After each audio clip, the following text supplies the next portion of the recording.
And good morning, students. How are you all? Hope you all are fine and also preparing for your PT2 exam. Today, we are going to see the revision of practice worksheet. Students, you can see on the screen, आप देख सकते हो उसमें लिखा है refer text book CW and practice worksheet. मतलब आपको आपकी जो टेक्स्ट बुक है उसको भी रेफर करना है, CW के जो PDF हमने भेजे थे, नोट्स भेजे थे, वो भी रेफर करना है और आपको प्रैक्टिस वर्कशीट भी पढ़नी है। So we will see the practice worksheet one by one. The question we will see as it is based on your paper. मतलब आपका जो क्वेश्चन पेपर बना है ना, वो इसी टाइप से बना हुआ होता है, तो हम उसके हिसाब से मैंने आपको प्रैक्टिस वर्कशीट बना के दी है। Now we will see the practice worksheet. So first question is choose the correct answer. Means आपको क्वेश्चन दिया गया है, उसके 3 ऑप्शंस दिए गए हैं और आपको उसका आंसर करेक्ट आपको उसका आंसर फाइंड आउट करके लिखना है। मैंने ऑलरेडी इसमें आपको आंसर्स दिए हुए हैं।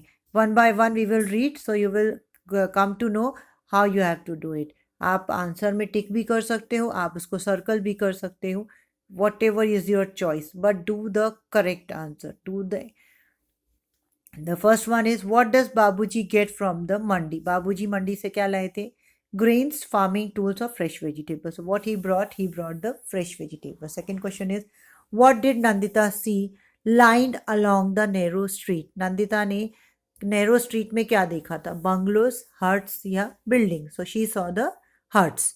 Answer is huts. Third one is, a coating of what on the floor keeps mosquitoes away? अभी फ्लोर में से मॉस्किटोज या इंसेक्ट्स को अगर अलग रखना है तो क्या चीज़ की कोटिंग होगी? मड की, काउडंग की या सीमेंट की? तो क्या की होगी? काउडंग की। Fourth one is, how does Chetan Das family come to India? Chetan Das की फैमिली जो थी पाकिस्तान से इंडिया काहे से आई थी? बुलक कार्ट से, ट्रेन से या कैमल से? तो obviously the answer is train. You can see I have underline it. आप देख रहे हो कि मैंने आंसर्स को अंडरलाइन किया हुआ है। Fifth one is, where is bamboo bridge usually found? Bamboo bridge जो होता है, लकड़ी का जो ब्रिज बना हुआ होता है, वो कहाँ पे पाया जाता है? स्नोई एरियाज में, डेजर्ट में या रेनी एरियाज में? तो बेम्बू ब्रिज कहाँ बनाए जाते हैं? रेनी एरियाज में। और ये आपके ये क्वेश्चन कौन से चैप्टर का है? चैप्टर नंबर 1 का है। Now the next one is, where is Dera Ghazi Khan now? Dera Ghazi Khan जो है वो कौन जगह का नाम है, तो वो कहाँ पे है? बांग्लादेश में है, पाकिस्तान में है या चाइना में है? So it is in Pakistan. And this question is from which chapter? Changing times. Now the seventh one is, on what do they keep the previous day vegetables? Previous day vegetables, Vaishali और उसकी जो family होती थी वो previous day, एक दिन पहले के वेजिटेबल्स को काहे पे रखते थे? टेबल पे, गनी बैग्स पे या बेड पे? तो उन लोग काहे पे रखते थे? गनी बैग्स में रखते थे।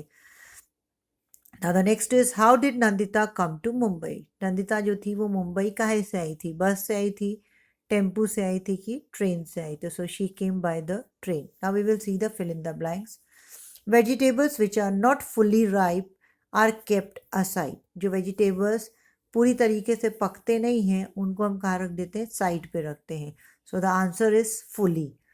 Second one is, Chetan Das used dash and dash to make the roof of new room. Chetan Das ने क्या यूज किया था नया रूम बनाने के लिए? तो iron and cement.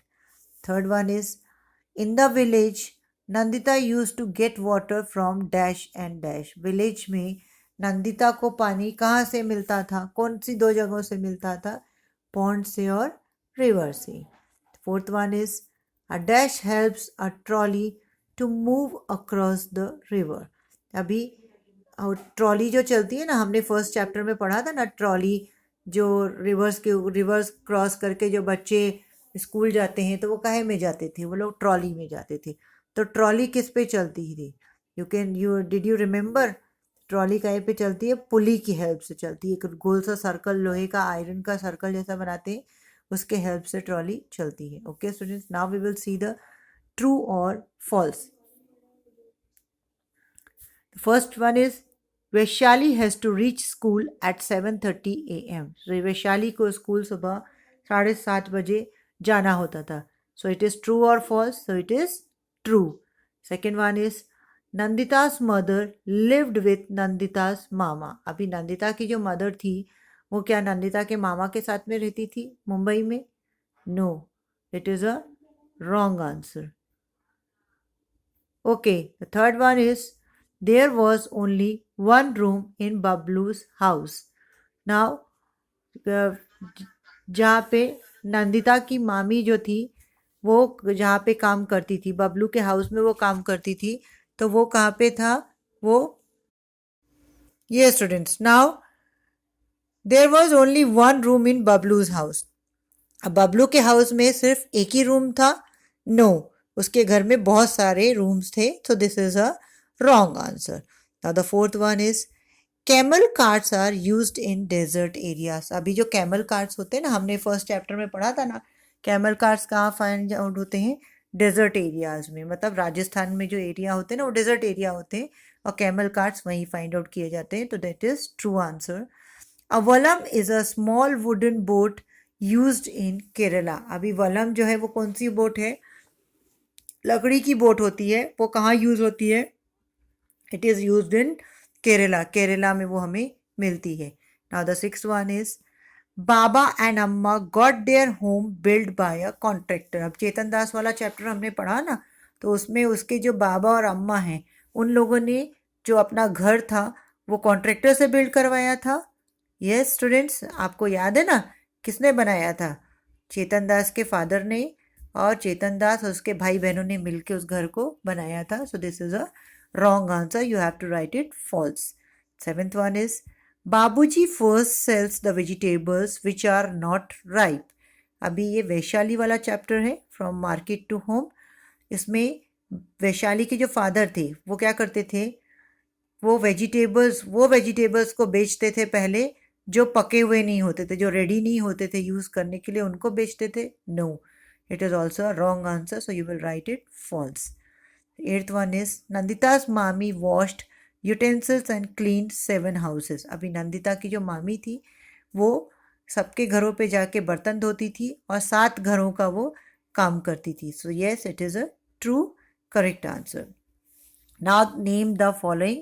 This is given in the form of keywords. In your PDF, in your CW notes, you have written the keywords. So I have made it name the following and I have given you. First one is small vehicle used to carry goods. छोटा vehicle जो होता है goods को carry करने के लिए, उसको क्या बोलते हैं? It is called a tempo. Second one is not wearing anything on your foot. हम अपने पैर में कुछ नहीं पहनते हैं, नंगे पाँव चलते हैं, तो उसको क्या बोलते हैं? Bear foot. Third one is formal warning message. अभी किसी के पास कोई मैसेज जाता है ना, कुछ किसी चीज़ की वार्निंग के लिए, कुछ उसको याद दिलाने के लिए, that is called a notice. Cabin to carry people up and down. अभी जो केबिन होता है ना, आयरन का केबिन जैसा बना होता है, वो लोगों को ऊपर नीचे लेके जाता है, तो उसको क्या बोलते हैं? It is called a lift. Fifth one is big and inexpensive sack. That is called a gunny bags. मतलब जिन आपने देखा ना आपके घर में वो प्लास्टिक की बोरियां जैसी आती हैं जिसमें चावल गेहूं वो सब आता है, तो उसको क्या बोलते हैं? वो बड़ा सैक होता है, इनएक्सपेंसिव, मतलब बहुत महंगा नहीं होता है, तो उसको क्या बोला जाता है? It is called a gunny bags. Now we will see the answer the following question. सभी क्वेश्चन आंसर्स हैं जो आपके CWs में आपको मिल जाएंगे. First question is what kind of toilet is there on the street in which Nandita's mama live. Nandita के मामा जिस जगह पे रहते थे वहाँ पे कैसी टॉयलेट्स थी? तो वो कैसी थी toilet? There is one toilet for everyone in the street in which Nandita's mama live. It is very dirty and smells very bad. Sometimes there is no water and people have to carry water with them. मतलब वो toilet बहुत गंदी होती थी, एक ही थी और सब लोग उसको यूज़ करते थे. बहुत गंदी स्मेल आती थी और कभी कभी तो उसमें पानी भी नहीं होता था. What did they do with the previous day vegetables. मतलब वैशाली और उसके फादर, उन लोग प्रीवियस डे वेजिटेबल्स जो होते थे ना, एक दिन पहले के, उसको वो क्या करते थे? तो वो क्या करते थे? They all took out the previous day vegetable, spread them on gunny bags and sprinkle water over the vegetables to keep them fresh. Third one is why did Nandita come to Mumbai? Nandita come to Mumbai to get her mother treated in good hospital. Nandita की mummy बीमार थी, इसीलिए वो अपनी mother के साथ वो यहाँ मुंबई आई थी अपना इलाज कराने के लिए. Next one is how does Vaishali's father take his vegetables to the bazaar. Vaishali के फादर वेजिटेबल्स को बाजार कैसे ले जाते थे? तो Vaishali's father take his vegetables on his hand cart to the bazaar, वो हैंड कार्ट में लकड़ी का जो लारी जिसको आप बोलते हैं ना उसमें वो रख के ले जाते थे। Why was Nandita's mama worried, Nandita के मामा क्यों वरिड थे? क्योंकि they got notice that everyone has to move out of the place, the new hotel was to be built there, they are getting another place to live which is very far away with no electricity or drinking water. His working place is also far away from new place. वो इसलिए worried थे क्योंकि उनको notice मिला था कि जहाँ वो रह रहे हैं उनको वो जगह खाली करनी है, वहाँ पे एक नया होटल बनाया जाएगा। They are getting another place, मतलब उनको दूसरी जगह मिल रही थी रहने के लिए जो बहुत ही दूर थी, जहाँ पे लाइट और पानी दोनों ही नहीं था, इलेक्ट्रिसिटी और वाटर दोनों की फैसिलिटी नहीं थी। और उसके मामा का जो वर्किंग प्लेस था, मतलब जहाँ उसके मामा काम करने जाते थे, वो भी वहाँ से बहुत दूर था। Now the next question is, that is question number 6, write short description about Vaishali's family. हमें वैशाली की फैमिली का शॉर्ट डिस्क्रिप्शन लिखना है। First one is Vaishali's whole family help her father in selling vegetables. Second one is everyone wakes up at 3 a.m. to take out previous day vegetable. Third is father goes to Mandi to buy fresh vegetables. And the fourth is vegetables are arranged in hand cart for selling. Now the next question is difference between. Now you can see there is a difference between Nandita in village and Nandita in city. Student, now in question paper if you are getting the difference between, आपको difference between मिलता है, उसमें आपको space दी गई होगी, उस space में आपको जैसे मैंने इसमें दिया है डिफरेंस बिटवीन, आपको ऐसा ही लिखना है। Students, I will make it clear to you that you have to write about both the things. Nandita in village, Nandita village में कैसे रहती थी, नंदिता सिटी में कैसे रहती है, वो दोनों आपको लिखना है। Last time what you have did in the term 1 exam, आप लोगों ने क्या किया था, जब मैंने आपसे डिफरेंस पूछा था तो आपने सिर्फ एक का ही लिखा था। जैसे मैंने निमीज फैमिली और तेसरिंग फैमिली का पूछा था तो आप लोगों ने सिर्फ निमी फैमिली का लिखा था, तेसरिंग फैमिली का नहीं लिखा था। ऐसा नहीं है, आपको मैं किसी एक का नहीं पूछ रही हूँ, आपको दोनों का डिफरेंस अलग अलग लिखना है। Okay student, so see here I have written Nandita in village कैसा है, there is no crowd in village. अब Nandita in city, city is very crowd, very much crowded. The second one is the village, in village one room but where different places of cooking and washing. In city one room and all things they do in same room like sleeping, cooking and washing. Third one is there were no fights for water, they would go to the pond. There were too much fight for water, they would not water from, they get water from one tap. Okay, they go for toilet in open places, there is a public toilet but it was so dirty. Okay student, सो इस तरीके से आपको difference between लिखना है। मैंने आपको इसमें 2 difference between दिए हैं, आपने देखा वो कैसे लिखे हुए हैं, ऐसे ही आपको पेपर में डिफरेंस बिटवीन लिखना है। Okay student, see your practice worksheet nicely, आपको ढंग से देखना है कैसे मैंने डिफरेंस बिटवीन लिखवाए हैं, आपको उसी तरीके से डिफरेंस बिटवीन को लिखना है। Now you can see the second difference between earlier one and new one, new time, earlier time and new time. So the earlier time was house made of mud, straw, cow dung. In new time, house is made of cement, brick, iron, etc. Okay. Now the second point is people used to go for toilet in fields. People are using washrooms nowadays. मतलब ये earlier time और new time दोनों के बारे में मैंने आपको लिख के दिया है, ऐसे ही आपको आपके पेपर में भी लिखना है। ओके स्टूडेंट, किसी एक के बारे में मत लिखना, दोनों चीज़ों के बारे में। अगर आपको Nandita in village, Nandita in city पूछा जाता है तो आपको नंदिता इन विलेज के भी पॉइंट्स लिखना है और नंदिता इन सिटी के भी पॉइंट्स आपको लिखना है।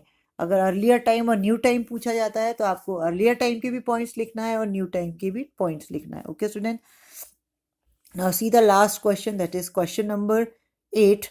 You can see on the screen, draw and colour 2 vegetables which can stay for some days and 2 fruits which spoil quickly and write its name. Now आपको क्या करना है, ये पेज नंबर 124 में आपकी टेक्स्ट बुक में है, आप उसको ओपन करोगे तो वो मैंने आपको जब आपको चैप्टर एक्सप्लेन किया था तो उसका PDF मैंने आपको भेजा था।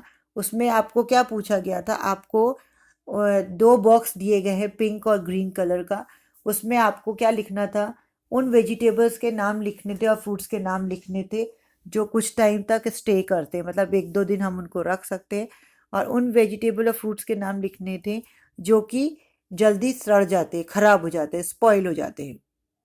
अब आपको इसमें क्या करना है, यू हैव टू, अगर आपसे ये क्वेश्चन पूछा जाता है एग्जाम में तो आपको क्या करना है, 2 वेजिटेबल्स ड्रॉ करने हैं जिनको हम रख सकते हैं, मतलब जो 2-3 दिन हम रख के उनको यूज़ कर सकते हैं, और 2 फ्रूट्स बनाने हैं जो बहुत जल्दी ख़राब हो जाते हैं, मतलब जिसको हम लंबे टाइम तक रख नहीं सकते हैं। जैसे ही हमने उनको ख़रीदा और हमें शाम तक उनको फिनिश कर लेना होता है, आपको उनके पिक्चर्स बनाने। बच्चों मैं आपको फिर से एक बार रिपीट करती हूँ, आपको 2 वेजिटेबल्स बनाने हैं which can stay for some days, जो कुछ टाइम तक स्टे कर सकते हैं, और 2 फ्रूट्स विच स्पॉइल क्विकली, और 2 कोई भी फ्रूट्स आपके जो जल्दी ख़राब हो जाते हैं उसका आपको पिक्चर ड्रॉ करनी है और उनके आपको नाम लिखने हैं। Okay student. और दूसरा मैंने आपसे क्या पूछा है, ड्रॉ 1 कच्चा एंड 1 पक्का हाउस, मतलब आपको के एक कच्चा हाउस बनाना है और एक पक्का हाउस बनाना है। कच्चा हाउस में आप हट बना सकते हो, और आप छोटा मोटा जो मड का हाउस होता है वो बना सकते हो। पक्का हाउस में आप बंगलो बना सकते हो, फिर आप फ्लैट बना सकते हो। This are the two this are the house of kutcha house and pucca house. अब आपको इसमें से जो भी क्वेश्चन पेपर पे पूछा जाएगा उसको आपको नीटली और बहुत अच्छे तरीके से आपको उसको बनाना है और ड्राइंग करनी है, and you have to do the colouring work also, उसको आपको अच्छे से कलर करना है और आपको क्या करना है, उनको उनके नाम लिखना है, you have to write their name also. Okay student, so this was the end of your worksheet. Hope you all have got nicely, आपको अच्छे से समझ में आ गया होगा और आपको ड्राइंग के बारे में समझ में आ गया होगा, आपको डिफरेंस बिटवीन समझ में आ गया होगा कि कैसे आपको पेपर में लिखना है। And students, I am again reminding you in before videos, in the recapitulation videos I have reminded you that please write your full name with your father name, write your roll number, and also write your section, correct section. Okay students, and write in a very neat and clean handwriting. Don't use the pen, write your paper with the pencil. Drawing work also you have to do with the pencil only. Okay students, and hope you all are taking care of your health. You are also watching the videos, you have completed your CW notes. I hope as you have did the paper before also, this time also you will do the paper nicely. You all are preparing. Okay students, so best of luck for your exams. Have a nice day. Allah Hafiz. Take care of your health. Thank you.